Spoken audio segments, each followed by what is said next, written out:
Hi again, guys. So, I no longer have the IV drugs in my system, so I am more coherent this morning. I kind of want to go over what happened yesterday just because I wasn't 100% with it.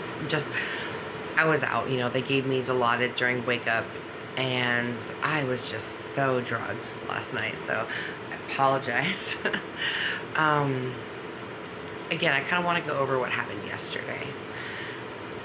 We left the house at about 5:20 because we're just around the corner from the surgery center, and we checked in at 5:30. Somehow I already did my registration online, so I think that's why they waited a minute to pull me back. And they said as soon as I'm done dressing, a husband can come out and be with me. Okay, perfect. So I get dressed and everything. They give me the IV, and my husband comes back, and they only let him stay for like 2 minutes. It was really frustrating.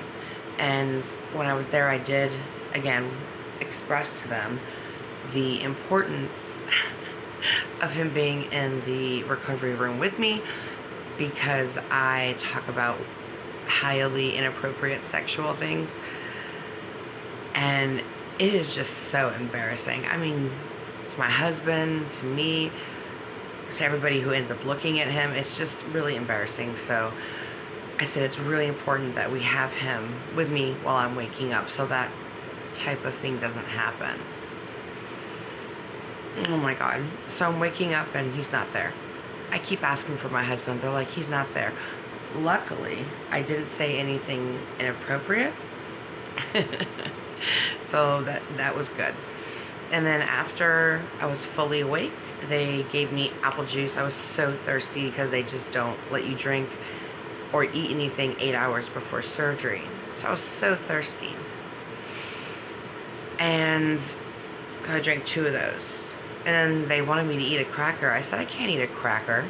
So they gave me applesauce, which was, I think I remember, really good. Again, I was under the influence. I still had the IV of Dilaudid going in. I was gone. Well, they wheel me out of the wheelchair to my husband, who's parked right outside, and he takes me straight home, goes and gets the pain medication for me, and the doctor said to just stay on top of it, take it every 6 hours, even today, even if you don't hurt. I said, okay. So I took one when I got home, and then 6 hours later I took another, and so on and so forth. I do have my alarm set for every 6 hours, so that even if I'm sleeping, I can wake up, take it real quick, and I don't skip a dose. They said it was really important not to miss a dose, because if the pain, as they say, gets away from you, you're not able to get it right back under control, because now you have to try to get it lower.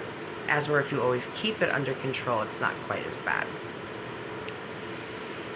So I'm home, and then our daughter stayed at her grandma's the night before. So he dropped me off at home, went and picked up our daughter, came back.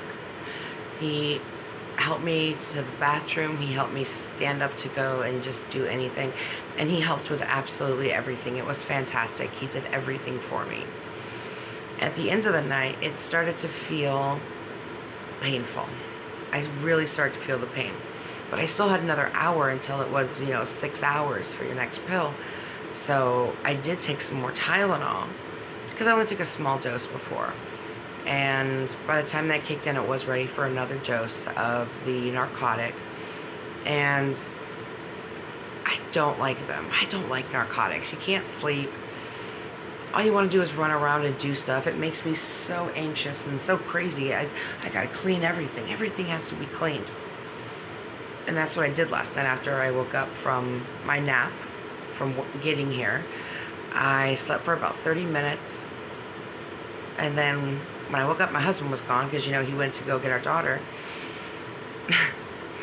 I cleaned the kitchen, I cleaned the bathrooms, I swept the floor, mopped the floor. Probably shouldn't have done any of that, because later in the evening I was hurting. And I'm hurting this morning. It's not as horrible as I thought it was going to be, but I'm in pain. It feels like a C-section.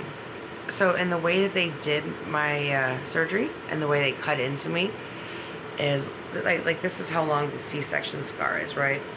They didn't open it up, but they added a line from here to like right here, just so they could get to the lymph node and take it out. So the scars just expanded a little bit. I did look at it this morning. It looks beautiful. She did a really, really good job with that.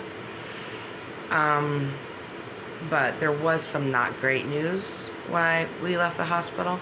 They said it was not a hematoma or an abscess. So that means it was a tumor. So, it has no internal fatty hilum, which again you are supposed to have in a healthy lymph node, excuse me.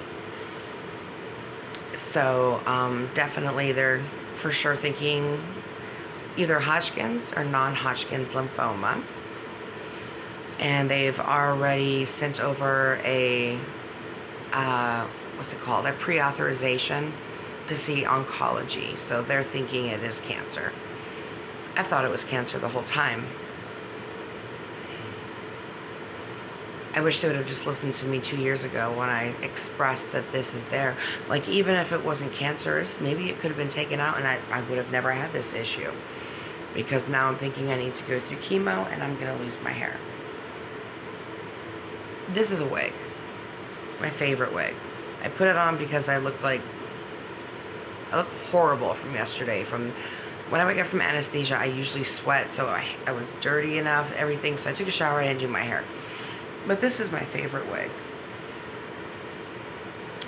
And I'm kind of thinking, I'm really glad that I have it, because if I do start chemotherapy, your hair starts to thin after your second dose or session, whatever it's called, infusion.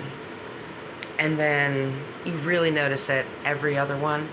And someone that I did watch on YouTube, her hair was severely thinning, I think, by week 3. I was in tears watching her. She was crying, but you know what? She looked really good with a bald head, but she's not fat. So that's something that I'm worried about. But I do have some wigs that I really like. They're cheap synthetic, so if I do end up actually losing my hair, I will be ordering pre-plucked, human hair. This is synthetic. I got it off of Amazon, and I plucked the own hairline. Like, even right here, it doesn't even stay on right. Like, it's a cheap wig, but I like it, and it'll do for a moment until I can get the other one. So, and that thought's like my irrational thought. Like, why are you thinking about losing your hair when you could be stage 2 through 4 cancer potentially? Because this has been there for over 2 years. And I think to myself, well, maybe that comes to mind because I'm fat and that's my best quality about myself. I mean, I think. But those are just my thoughts for today. Stay tuned. Bye, y'all.